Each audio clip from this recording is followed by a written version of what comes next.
Assalamualaikum warahmatullahi wabarakatuh. Halo sahabat sejarah, bagaimana kabarnya hari ini? Semoga sehat selalu dan tetap semangat menambah wawasan. Bayangkan sebuah kerajaan besar yang berdiri di tanah Pasundan. Sebuah kerajaan dengan ibu kota megah bernama Pakuan Pajajaran, yang kini kita kenal sebagai Bogor. Dari sanalah lahir legenda Prabu Siliwangi, raja besar yang namanya abadi dalam cerita rakyat Sunda. Tapi, tahukah Anda, sebelum Pajajaran berdiri, ada kisah panjang penuh intrik, perpecahan, dan persatuan?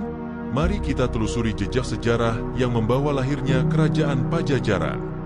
Sebelum lebih lanjut, jangan lupa nyalakan notifikasinya dan subscribe, agar tidak ketinggalan cerita sejarah lainnya. Sejarah Pajajaran berawal dari Tarumanagara, kerajaan Hindu yang berdiri sekitar abad ke-4 Masehi di Jawa Barat. Tarumanagara terkenal dengan rajanya, Purnawarman, seorang penguasa bijaksana yang meninggalkan jejak berupa prasasti batu beraksara Pallawa dan berbahasa Sanskerta. Prasasti-prasasti itu ditemukan di sekitar Bogor, Jakarta, dan Banten, membuktikan luasnya kekuasaan Tarumanagara. Namun, sekitar abad ke-7, Tarumanagara mulai melemah. Serangan dari luar, terutama dari Sriwijaya, membuat pengaruhnya menyusut. Dalam kondisi inilah bangsawan Sunda bernama Wetikandayun memanfaatkan situasi. Ia mendirikan kerajaan Galuh di wilayah timur Jawa Barat, sekarang Ciamis. Pada saat yang sama, wilayah barat bekas Tarumanagara berkembang menjadi kerajaan Sunda. Dengan demikian, Tarumanagara pecah menjadi dua kerajaan besar, Sunda dan Galuh.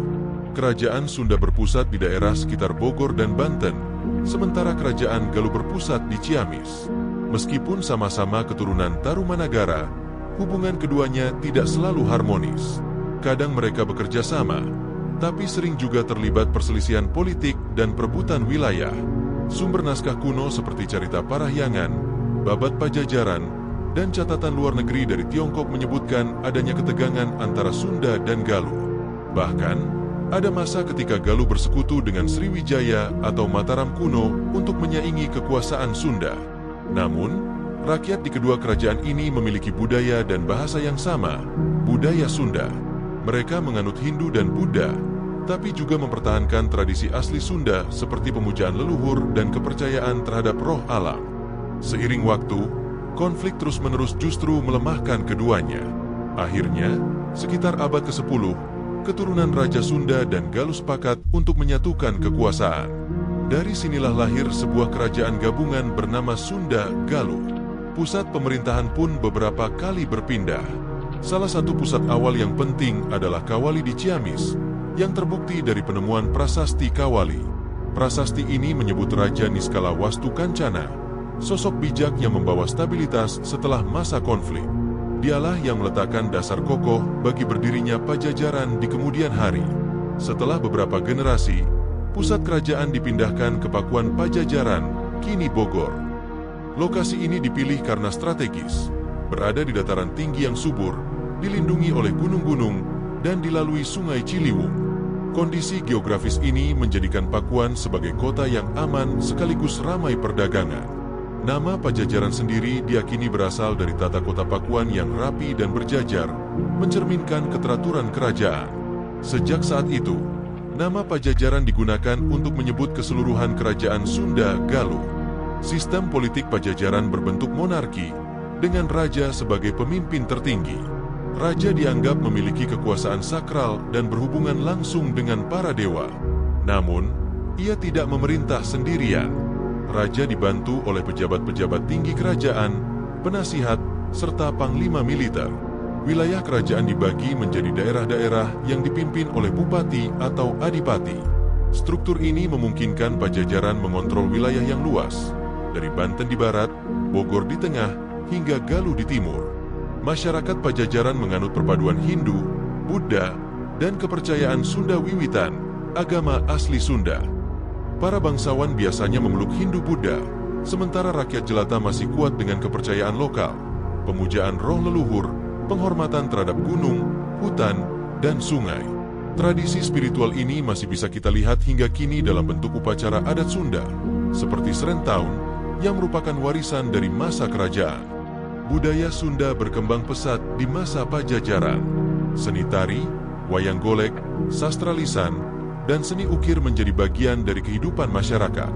Bahasa Sunda kuno digunakan dalam naskah-naskah, sementara tradisi lisan melahirkan legenda-legenda seperti Prabu Siliwangi, Cium Wanara, hingga mitos tentang harimau sebagai simbol kekuasaan raja. Lapisan sosial masyarakat terdiri dari bangsawan, raja dan keluarga kerajaan, prajurit, pendeta, pedagang, petani, dan rakyat biasa. Gotong royong menjadi nilai penting, tercermin dalam kehidupan desa yang harmonis. Beberapa raja penting sebelum masa kejayaan adalah: 1. Rakean Jayadharma dianggap sebagai leluhur dinasti Pajajaran. 2. Niskala Wastukancana, raja bijak yang memerintah dari Kawali dan meninggalkan prasasti Kawali. 3. Rahyang Niskala, penguasa yang memindahkan fokus ke Pakuan Pajajaran. Pemerintahan mereka membawa stabilitas dan memperluas wilayah, sehingga cucu mereka, Sri Baduga Maharaja, Prabu Siliwangi, bisa membawa kerajaan ini menuju masa emas. Inilah perjalanan panjang lahirnya Kerajaan Pajajaran. Dari kejayaan Tarumanagara, perpecahan menjadi Sunda dan Galuh, hingga persatuan kembali di bawah nama Pajajaran dengan ibu kota di Pakuan. Semua itu menjadi fondasi yang kokoh untuk memasuki masa kejayaan. Tapi bagaimana Pajajaran mencapai puncak keemasan? Dan siapakah raja besar yang membuat namanya harum hingga kini? Jawabannya ada di episode 2, Masa Kejayaan Prabu Siliwangi. Demikianlah perjalanan panjang lahirnya Kerajaan Pajajaran, dari runtuhnya Tarumanagara hingga berdirinya kerajaan besar dengan ibu kota megah di Pakuan. Kisah ini baru permulaan sahabat sejarah. Di episode berikutnya, kita akan membahas masa kejayaan Pajajaran di bawah kepemimpinan raja legendaris Prabu Siliwangi. Kalau kalian penasaran bagaimana kerajaan ini mencapai puncak kemegahan, jangan lupa like video ini, bagikan ke teman-teman kalian, dan klik tombol subscribe agar tidak ketinggalan episode selanjutnya. Tulis juga di kolom komentar, menurut kalian bagian paling menarik dari kisah awal Pajajaran ini apa? Sampai jumpa di episode 2. Wassalamualaikum warahmatullahi wabarakatuh.